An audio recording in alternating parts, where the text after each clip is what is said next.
What's up, challengers? Today I want to go through my 11 rules to succeed throughout this challenge. Rule number 1, I want you to eat 4 to 6 meals a day. What you talking about, Willis? The reason being is if we're having these consistent meals, we prevent ourselves from binging. Damn, little lady. This also will help regulate your blood sugar, okay? Which if your blood sugar is regulated, there's gonna be less insulin within your system. If insulin is rushing through your system, what happens is it stores a lot of that glucose, a lot of that energy stores into fat cells. Rule number 2, we want to have our carbohydrates earlier in the day. Okay guys, so about 4 p.m. or so, this is when we start to really reduce our carb intake, okay? The reason why is we basically have to we need to burn our carbs. Help! If you find yourself carving up before bed, what's gonna happen is those energy stores are basically stored as fat overnight. Okay, so you gotta make sure we're using those carbohydrates, those energy stores, that glucose, as actual energy. One thing I want you guys to be really careful of as well is careful when we mix carbohydrates with fats, okay? What carbohydrates do, guys, is basically they spike insulin.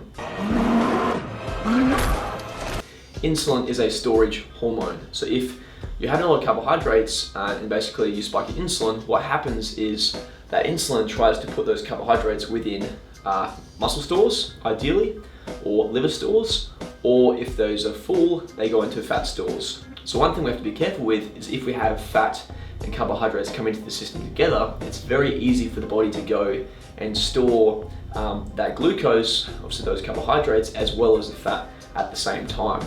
Okay, so what I want you to really focus on doing is having your carbohydrates with your protein early in the day. Good morning! And then having your fats with your protein later at night.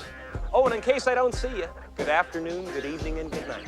Doing this, guys, your body's gonna be so much more beneficial, especially for myself as well. This is the difference for me being 12 to 6%. This little change here made a world of difference. I wanna talk about, if you guys aren't counting calories, I would highly suggest counting portions, okay? So what's a portion? A portion is basically the size of the palm of my hand, okay? So for number 2, we're aware that we need to have a protein and a carbohydrate source, okay? So an example of this is a piece of chicken breast, okay, with a sweet potato, or a turkey breast with a handful of rice, a piece of fruit, carbohydrate with a bit of Greek yogurt. Number 4, guys, no sugar.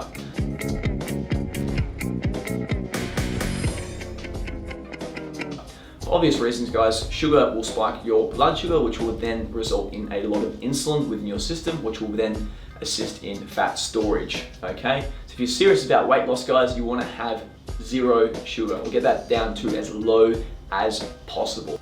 Number 5, guys, this is a big one following up from the no sugar. It's no artificial sweeteners. Basically, guys, if you have artificial sweeteners within your diet, within your food, your body has a lot of issue telling the difference between sugar and those artificial sweeteners, guys. It has a very similar insulin spike and in result has a very similar body fat gain. It still is not good for your body. Number 6, guys, good carbs versus bad carbs. High GI and low GI carbohydrates, okay? On one side of the board, you've got these high GI carbs, okay? These here, guys, they will spike your blood sugar, okay? So high GI means high spike of the blood sugar, okay? The reason why this is a big problem with obviously weight loss is if we have this spike in blood sugar, we have a spike of insulin. Insulin's main role, guys, is it's a storage hormone, which means its main function is to basically store carbohydrates, glucose, into muscle stores, liver stores, but if they're full, fat stores, okay? So then we have the other side of the board, the low GI carbohydrates, okay? These carbohydrates here, low GI, is slow releasing carbohydrates, okay? It doesn't spike the blood sugar very much at all. These are usually foods that are high in fiber and basically whole grains, okay? So these foods here definitely want to gravitate towards if you want to regulate that blood sugar and have consistent energy throughout the day. Definitely a great way as well to lose body fat. If you don't have that insulin spike within your system, it's a lot easier for your body to then metabolize fats. So what are high GI carbs, or as we call it in the challenge, unauthorized carbohydrates? Bread, pasta, donuts, pastry, fries, burgers, cookies, soda, granola, potato crisps, juice, cakes, milk. So these foods, guys, are high saturated fats, high calories, high carbohydrates, high sugars, and low nutrients. This is the reason why we have an epidemic of obesity, as well as diabetes. So these foods we really want to limit within our diet, and I know a lot of you guys already know that. So what are low GI carbs, or as we call them in the challenge, authorized carbohydrates?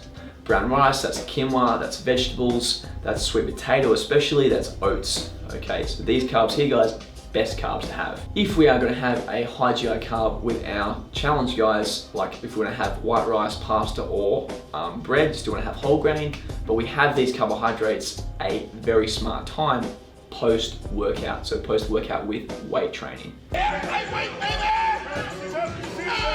The reason why, guys, is after weight training, our muscle fibers become depleted, okay? So you want to replenish them by then carbing up, okay?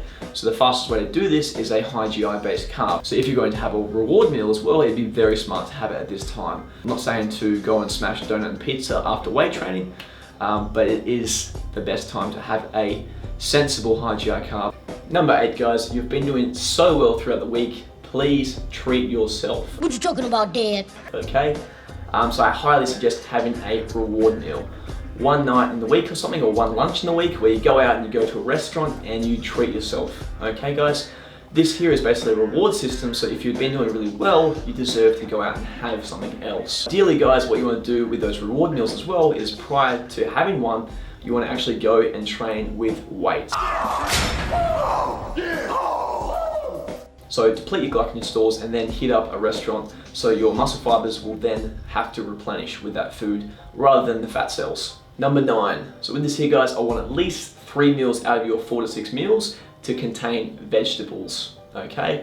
So the reason why is we want vegetables to, 1, build muscle, maintain a healthy immune system, and overall just feel better, okay? If you're after energy, which I know a lot of you guys are, you're gonna feel so much better if you have a consistent amount of vegetables within your diet, okay? Energy and everything. Number 10, guys, don't fear, protein is here. I'd highly recommend getting a protein powder, okay? It does help a lot. It makes your late night meal with Greek yogurt or your obviously your oatmeal taste a hell of a lot better. If we enjoy having these meals, guys, it's a no-brainer, okay? It's so easy to actually follow the diet after.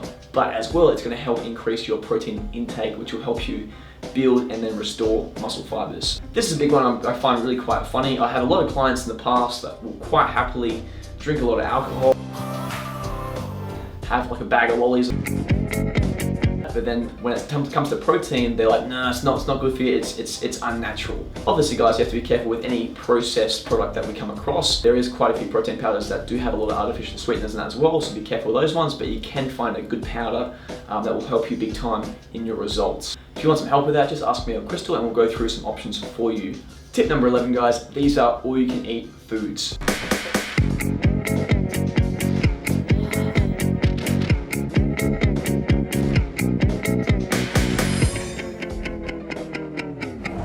These foods, guys, have low carbohydrates, low fats, low calories, and a lot of vital nutrients, okay? So please take advantage of as much of these foods as you want, and if you do feel hungry, these are your go-to foods. Here is a list of our authorized protein. We have chicken breast, baked, grilled, boiled, as long as it has no skin. So we have fish, salmon, trout, cod, tuna, you name it. Whatever fish you can find, as long as it's not deep fried or covered in sauces. Another great source of protein, guys, is cottage cheese. It actually has what's called a casein protein. This is basically a slow releasing protein, okay? A lot of bodybuilders and that will have this sort of protein before they go to bed, just so they've got protein stores throughout the night. The clear one, guys, egg whites, which you can get in a carton and that as well, and you can basically add it to your oats or whatever food you're having. Very easy way to bump up that protein.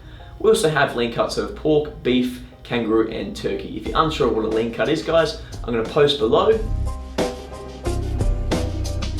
A lot of my female clients always ask, guys, as well, how do I get my protein intake up without having to obviously consume a lot of animals? So stay tuned tomorrow, guys, as Chris is going to go through some of the best protein sources if you don't want to consume an animal.